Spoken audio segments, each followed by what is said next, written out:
Assalamualaikum warahmatullahi wabarakatuh.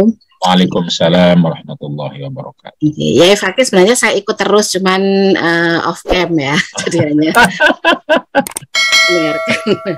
Jadi ini bisa masuk hari ini selain melihat di IG-nya ya Fakih bahwa besok mau mengadakan topik tentang ini masalah meminta cerai. Saya mau ini bergabung ini berkaitan dengan hubungan atau relasi antara orang tua dan anak, orang tua dan menantu gitu.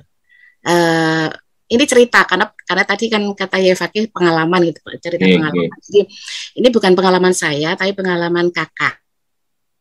Jadi kami ini ada 12 bersaudara. Jadi ada kakak saya yang tertua nomor 3 itu menikah. Kemudian dalam pernikahan tersebut sudah punya 2 anak, suaminya melakukan KDRT, kekerasan, bahkan melakukan kekerasannya itu di depan abah saya itu. Jadi pokoknya abah saya sampai tahu sendiri berdarah. Jadi anak perempuannya dibuat berdarah, dan saya tentu marah itu. Kemudian kamu harus cerai dari suamimu. Abah saya bilang gitu, tidak bisa nih kamu diberlakukan seperti wong abah punya anak perempuan, tidak pernah mukul, tidak pernah jewet aja, tidak pernah, kok kamu diperlakukan seperti ini sama suamimu, kamu harus cerai gitu. Terus kakak saya waktu itu diam, yang perempuan ya. Kemudian waktu itu karena besok kita ke pengadilan ngurus perceraian, ternyata sorenya tidak izin, tidak ini, kakak saya dibawa pergi sama suaminya dan tidak kembali sampai besoknya. Akhirnya keluarga melakukan ini, gimana kok nggak tahu, ternyata ada yang pendekatan, kakak yang lainnya pendekatan, kata kakak saya yang kena KDR itu tuh, enggak, saya enggak bisa, kan kalau dalam, saya pernah ngaji, kalau orang tua itu sudah putus, kalau sudah menikah, jadi hak orang tua saya enggak ada, saya harus menurut sama suami saya gitu. Jadi akhirnya enggak, ini kebetulan kan waktu itu masih gabung sama orang tua ya rumahnya. Setelah itu enggak pernah kembali, ya enggak tahu gimana.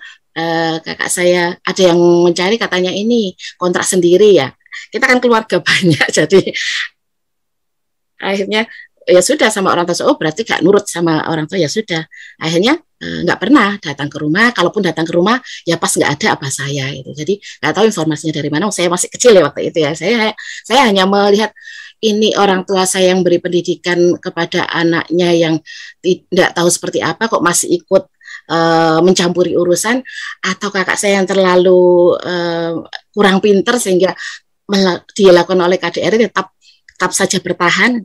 Ini sekitar tahun 80-an ya, waktu itu saya masih SD kelas 3 atau kelas 4 gitu, saya tidak paham maksudnya, tapi setelah besar-besar saya bisa menyimak, karena dalam perjalanan kehidupan kakak saya ini sampai kemudian mempunyai anak itu 13 orang, dan itu orang tua ya yang selama ini putus, bule misalnya itu memberitahu, kamu itu mbok jangan ini, ditata lah, ekonomi ditata, kemudian harus KB supaya kan secara ekonomi nggak ada pemasukan yang baik gitu.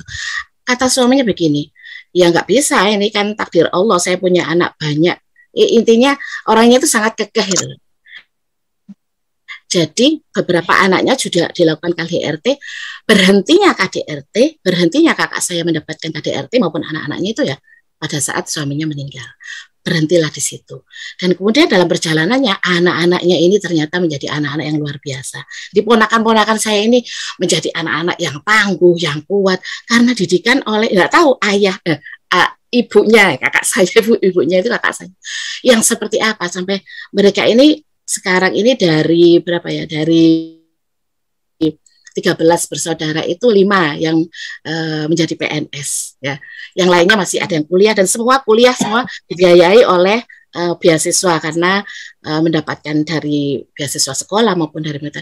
Jadi saya ini kadang-kadang berpikir, apa di sini ya hikmahnya kemudian ada KDRT, orang tua menyuruh bercerai tapi dia tidak mau, katanya tidak mendapatkan bau surga kalau istri minta cerai kepada suami, sementara abah saya kekeh, enggak, abah enggak pernah memperlakukan kamu seperti itu, KDRT dan sebagainya. Akhirnya abah saya lepas, oke, sudah, silakan kamu menempuh jalanmu sendiri. Tapi ternyata ya meskipun ini ibu yang selalu nyuplai secara ekonomi. Ini hanya pengalaman saya, jadi akhirnya ya memang saya bisa mengambil pelajaran. Memang tidak mudah mungkin menjadi kakak saya, tapi saya tidak akan bisa meniru seperti itu. Saya juga tidak akan mau model seperti itu gitu. Jadi saya bagaimana menjaga pernikahan ini supaya saya tidak naudzubillah min dzalik, jangan sampai seperti itu. Kita jaga pernikahan supaya tidak terjadi hal-hal yang bisa membuat dalam rumah tangga yang model seperti kakak saya itu. Itu saja ceritanya. Jadi ini pengalaman, berbagi pengalaman gitu. Terima kasih. Assalamualaikum warahmatullahi wabarakatuh.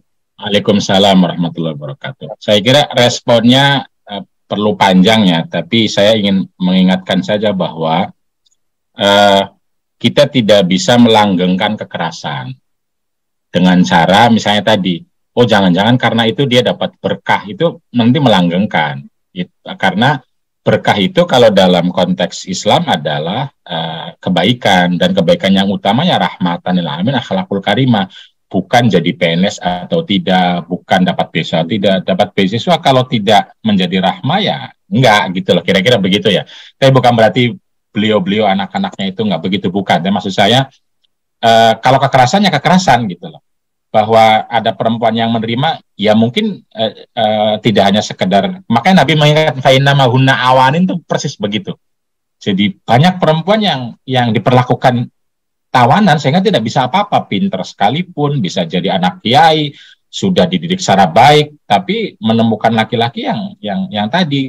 Jadi kita juga tidak tahu kondisinya, mungkin pertimbangan-pertimbangan yang mereka banyak dan kita perlu, tapi tidak bisa dijadikan alasan untuk melanggengkan, kira-kira melanggengkan kekerasannya. Jadi kekerasan itu salah ya salah, bahwa ada orang memilih karena faktor-faktor tertentu, kita tidak tahu karena belum banyak ngobrol ya. Bisa jadi kan ada, kadang kan orang mikirkan juga bahwa kalau A, kalau B, kalau C, dia kan punya resiko masing-masing ya, beda-beda, tidak siap untuk.